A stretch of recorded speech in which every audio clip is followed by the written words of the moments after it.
नमस्कार, मी आरती. Maharashtra express news मध्ये आपले स्वागत. तर पाहूया आजच्या काही विशेष घडामोडी. राज्य निवडणूक कार्यालयाबाहेर जिल्हा परिषद आणि पंचायत समितीच्या निवडणुका मतपत्रिकेवर घेण्याची मागणी करत केले आंदोलन. चौघांना पोलिसांकडून ताब्यात घेण्यात आले. जिल्हा परिषद आणि पंचायत समितीच्या निवडणुका मतपत्रिकेवर घेण्याची मागणी जोर धरत असून या मागणी विरोधात राज्य निवडणूक कार्यालयात घुसून आंदोलन करण्यात आले. या आंदोलनादरम्यान चौघांना पोलिसांनी ताब्यात घेतले. आधी विधानसभा, नंतर नगरपालिका आणि महानगरपालिका निवडणुकीत भाजपाला घवघवीत यश मिळाले. त्यामुळे पुन्हा एकदा ईव्हीएम मशीनचा मुद्दा समोर येऊ लागला आहे. म्हणून यापुढील जिल्हा परिषदेच्या निवडणुका मतपत्रिकेवर घेण्याची मागणी काँग्रेस पक्षाचे नेते नाना पटोले यांनी केली आहे.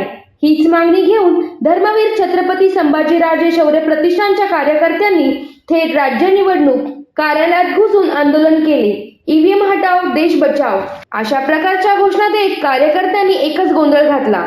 त्यामुळे उपस्थित असलेल्या कर्मचाऱ्यांचा गोंधळ उडाला. प्रतिष्ठानच्या महिला अध्यक्षा राजश्री उमरे पाटील यांच्यासह सहकार्याने आंदोलन केले असता पोलिसांनी चौघांना ताब्यात घेऊन पुढील कारवाई सुरू केली आहे. सत्ताधारी सत्तेचा गैरवापर करून निवडणुका जिंकत आहे. तसेच निवडणुका प्रक्रियेत पैसा वाटप आणि दुबार मतदानाच्या मार्फत बोगस मतदान करून सत्ता काबीज करत आहे. निवडणुका आधीच त्यांचे उमेदवार बिनविरोध निवडून येतात. त्यात निवडणूक आयोग आमच्या कोणत्याही प्रकारच्या तक्रारी दखल करत नाही असा आरोप कार्यकर्त्यांकडून करण्यात आला. धर्मवीर छत्रपती संभाजीराजे शौर्य प्रतिष्ठानच्या 4 कार्यकर्त्यांना धाराशिव येथून ताब्यात घेण्यात आले आहे. 5 तारखेला पण झाली नाही. आज ईव्हीएम बॅन करून आम्हाला समजेल सोप्या पद्धतीमध्ये बॅलेट पेपरवरतीच मतदान घ्यायला पाहिजे. आज जागतिक महासत्ता असणाऱ्या देशांमध्ये बॅलेट पेपरवरती मतदान होतं.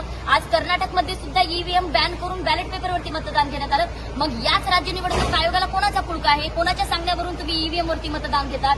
तुम्ही जर का निपक्षपाती पद्धतीने काम करत असता तर कोणाच्या सांगण्यावरून ना कुठल्या पक्षाचे आहोत ना राजकीय नेत्यांचे आहोत. आम्ही कुठलेही फक्त भारताचे एक सुजाण नागरिक म्हणून धर्मवीर छत्रपती संभाजीराजे शौर्य प्रतिष्ठानचे आम्ही मावळे आहोत आणि आम्ही एक या भारताचे नागरिक म्हणून मतदार म्हणून आम्हाला अधिकार आहे हा प्रश्न राज्य निवडणूक आयोगाला विचारण्याचा. आम्ही कुठल्याही विरोधातले नाही किंवा कुठले सत्तेतले नाहीये. तर या होत्या शहरातील महत्त्वाच्या ठळक घडामोडी. अशाच काही नवनवीन घडामोडी पाहण्यासाठी आमच्या चॅनलला लाईक करा, शेअर करा, सबस्क्राईब करा आणि बेल आयकॉन दाबायला विसरू नका.